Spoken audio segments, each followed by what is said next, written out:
Selamat sore Bapak Ibu, saudara-saudari yang terkasih dalam Tuhan kita Yesus Kristus. Salve. Sore hari ini bersama saya Pastor Eli Duganata, kita sehati sejiwa untuk mendengarkan dan merenungkan sabda Tuhan. Mari kita siapkan hati untuk mendengarkan dan merenungkan Injil suci menurut Markus pasal 16 ayat 15 sampai 18. Dalam nama Bapa dan Putra dan Roh Kudus. Amin. Marilah kita berdoa. Allah Bapa yang Maha Kuasa, kami bersyukur kepadamu karena Engkau telah mengajar segala bangsa dengan pewartaan Santo Paulus Rasul. Semoga kami yang hari ini merayakan pertobatannya makin mendekati Engkau seturut teladannya dan menjadi saksi kebenaran-Mu bagi dunia. Dengan pengantaraan Tuhan kami Yesus Kristus Putra-Mu, yang hidup dan berkuasa bersama Dikau dalam persekutuan dengan Roh Kudus, Allah sepanjang segala masa. Amin. Tuhan bersamamu. Inilah Injil suci menurut Markus. Dimuliakanlah Tuhan. Sekali peristiwa, Yesus yang bangkit dari antara orang mati menampakkan diri kepada ke-11 murid dan berkata kepada mereka, "Pergilah ke seluruh dunia, beritakanlah Injil kepada segala makhluk. Siapa yang percaya dan dibaptis akan diselamatkan, tetapi siapa yang tidak percaya akan dihukum. Tanda-tanda ini akan menyertai orang-orang yang percaya. Mereka akan mengusir setan-setan demi namaku. Mereka akan berbicara dalam bahasa-bahasa yang baru bagi mereka. Mereka akan memegang ular, dan sekalipun minum racun maut, mereka tidak akan mendapat celaka. Mereka akan meletakkan tangannya atas orang sakit, dan orang itu akan sembuh." Demikianlah sabda Tuhan. Terpujilah Kristus. Saudara-saudari yang terkasih dalam Tuhan kita Yesus Kristus, sebagai seorang murid Yesus, kita diingatkan senantiasa untuk mendengarkan dan melaksanakan apa yang dikehendakinya. Bacaan suci dari Injil Markus hari ini mengisahkan tentang amanat Yesus bagi para murid. Setelah Yesus bangkit, Yesus memberikan amanat, tugas, dan misi kepada mereka. "Pergilah ke seluruh dunia, beritakanlah Injil kepada segala makhluk. Siapa yang percaya dan dibaptis akan diselamatkan."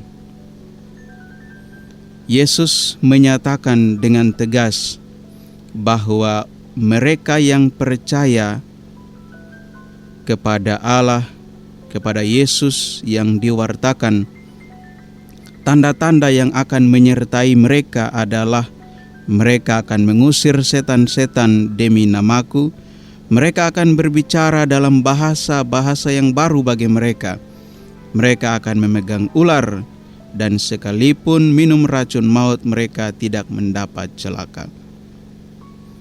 Misi dan tugas yang juga harus dilaksanakan adalah memperhatikan dan merawat orang sakit Yesus dengan tegas menyatakan mereka akan meletakkan tangannya atas orang sakit dan orang itu akan sembuh.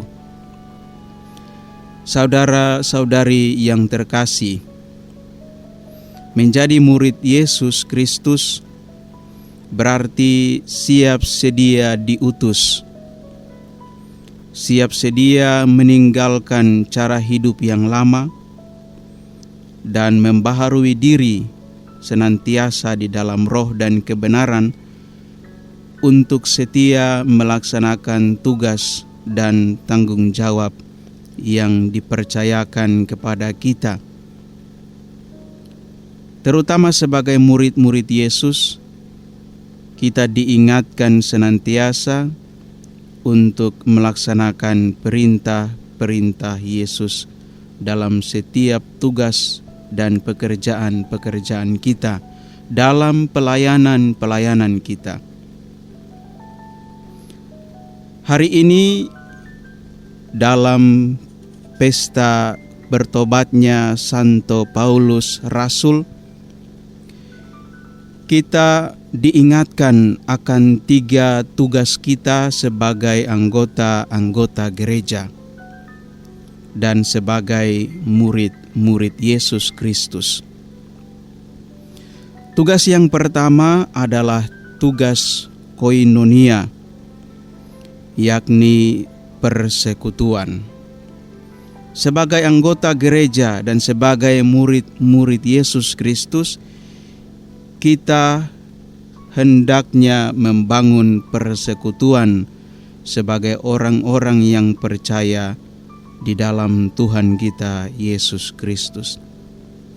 Membangun persekutuan pertama-tama dalam gereja dan kemudian berusaha mengajak semakin banyak orang untuk mengalami keselamatan, untuk bersatu di dalam persekutuan sebagai anggota-anggota umat Allah. Dalam bacaan Injil, Yesus memberi perintah kepada para murid, "Pergilah ke seluruh dunia, beritakanlah Injil kepada segala makhluk, dan membaptis mereka yang percaya sehingga memperoleh keselamatan." Kita diingatkan oleh Yesus supaya membangun persekutuan sebagai anggota gereja dan diberi tugas dan misi untuk memberitakan Injil, mewartakan dan menghadirkan kerajaan Allah di tengah dunia kepada segala makhluk. Mereka yang percaya memperoleh baptisan, diselamatkan dan bersatu dalam persekutuan gereja, dalam persekutuan umat yang percaya dan beriman kepada Allah. Tugas yang kedua adalah tugas martiria. Setelah kita mewartakan Injil, mewartakan dan menghadirkan kerajaan Allah, kita diingatkan, diajak untuk memberi kesaksian dengan kata-kata, dengan tindakan-tindakan kita yang baik, yang bijaksana, yang didasarkan pada cinta kasih, yang sesuai dengan kehendak Allah. Memberi kesaksian yang baik kepada semua orang. Dalam bacaan Injil kita mendengar Yesus menyatakan tanda-tanda yang menyertai orang percaya. Mereka akan mengusir setan-setan demi namaku. Mereka akan berbicara dalam bahasa-bahasa yang baru. Mereka akan memegang ular, dan sekalipun minum racun maut, mereka tidak akan mendapat celaka. Tidak dapat kita pungkiri dan hindari bahwa dalam hidup, di dalam tugas-tugas dan karya pelayanan kita dihadapkan pada berbagai macam situasi yang menantang, berbagai macam cobaan, berbagai macam tantangan. Bahkan godaan-godaan dari kuasa-kuasa jahat, dari si ular tua, setan, iblis yang senantiasa ada di sekitar kita dan berusaha untuk menghambat karya pewartaan kita, karya pelayanan kita, dan kesaksian kita lewat kata-kata dan tindakan kita. Berhadapan dengan situasi-situasi demikian, kita diajak untuk senantiasa memperteguh persekutuan kita di dalam Tuhan, sehingga kita mampu untuk menghadapi berbagai macam tantangan dan berbagai macam cobaan yang kita alami, yang kita hadapi dalam hidup kita, terutama dalam memberi kesaksian yang baik bagi sesama kita tentang kerajaan Allah. Tugas yang ketiga sebagai anggota gereja adalah tugas diakonia, yakni pelayanan kasih kepada sesama. Dalam bacaan Injil, Yesus menegaskan, mereka akan meletakkan tangannya atas orang sakit dan orang itu akan sembuh.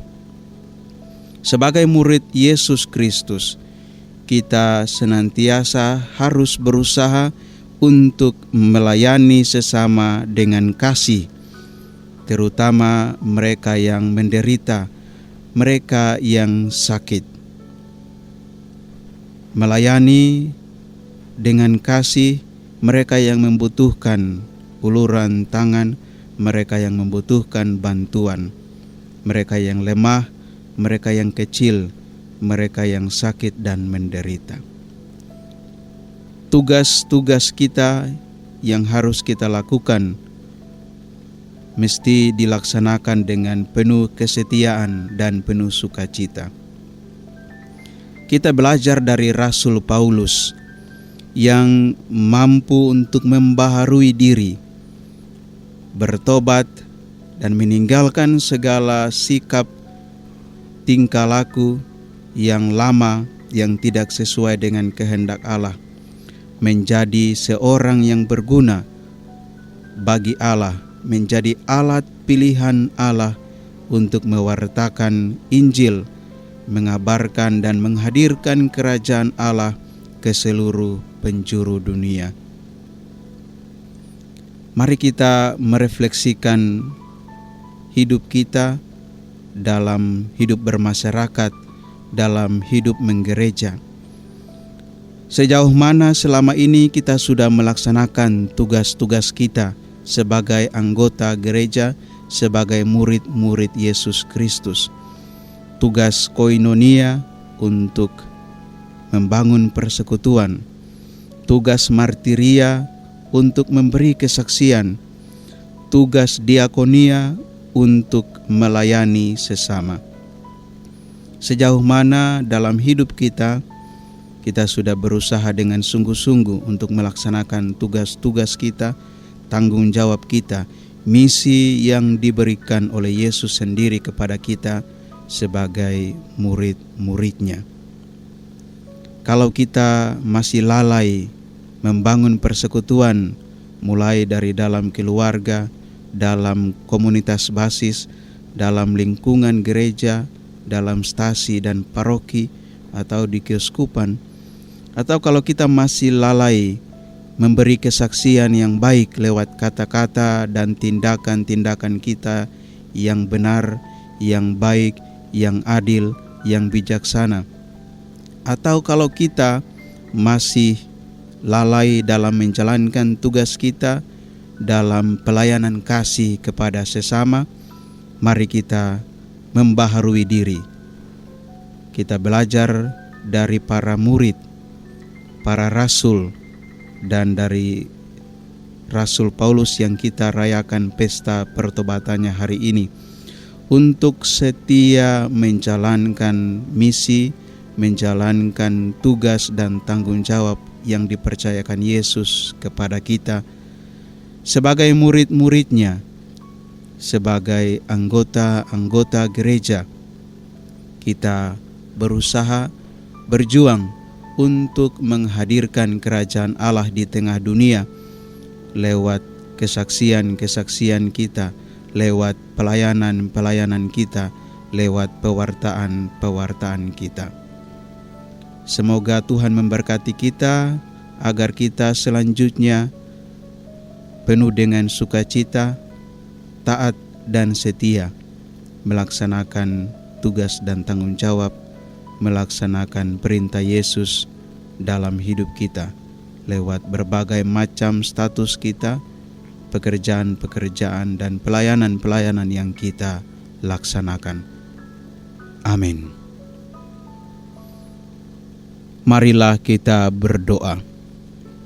Allah yang Maha Pengasih dan Maha Penyayang, kami bersyukur atas rahmat-Mu bagi kami. Engkau senantiasa menyertai kami dalam hidup kami. Engkau merahmati kami dengan berkat-Mu untuk menjalankan tugas-tugas dan tanggung jawab kami yang dipercayakan kepada kami. Kami mohon berkat-Mu senantiasa bagi kami, sehingga kami tetap teguh, tetap taat, tetap setia mendengarkan dan melaksanakan kehendak-Mu di dalam hidup kami, melaksanakan perintah Yesus, Sang Guru kami, dalam membangun persekutuan, dalam memberi kesaksian, dan dalam pelayanan-pelayanan kasih kepada sesama. Sebab Engkaulah Allah kami yang hidup dan berkuasa, kini dan sepanjang masa. Amin. Allah yang Maha Kuasa menyertai dan memberkati saudara-saudari sekalian, Bapa dan Putra dan Roh Kudus. Amin.